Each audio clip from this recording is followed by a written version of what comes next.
വാടാ വാടാ ഗൈസ് അങ്ങനെ നമ്മളെ ഒറോട്ടി റെഡി ആയിട്ടുണ്ട് ഗൈസ്. രാത്രി കത്തലാണ് ഗൈസ്. പിന്നെ ബീഫ് കറി ഉണ്ട്. ഇന്നലെ പള്ളിയിൽ നിന്ന് മേടിച്ച ബീഫ് കറി ഉണ്ട് ഗൈസ്. പിന്നെ ഒറോട്ടി ഉണ്ട്. കണ്ണൂരാകെ സ്പെഷ്യൽ ഒറോട്ടി ഗൈസ്. നിങ്ങളുടെ നാട്ടിലുണ്ടോയെന്ന് അറിയില്ല. നിങ്ങളുടെ നാട്ടിലുണ്ടെങ്കിൽ കമൻറ്റ് ചെയ്യുക ഗൈസ്. അങ്ങനെ എല്ലാ നാട്ടിലുണ്ടോയെന്ന് എനിക്കറിയില്ല. ഞാൻ കണ്ണൂരിലെ എന്താ പറഞ്ഞത് ഗൈസ്, കണ്ണൂർ നാട്ടിലെ കിട്ടില്ല ഒറോട്ടി. പിന്നെ ഇത് അനിയത്തി ഉണ്ടായി ഗൈസ്, ചെറുത് ചോട്ട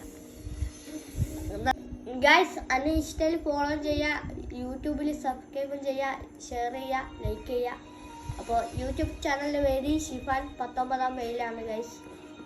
അപ്പോൾ നമുക്ക് തിന്നാം. ഇത് അനിയത്തി കൂടെ കുടിച്ചിടുകയാണ്. വാടാ വാടാ ഗൈസ്.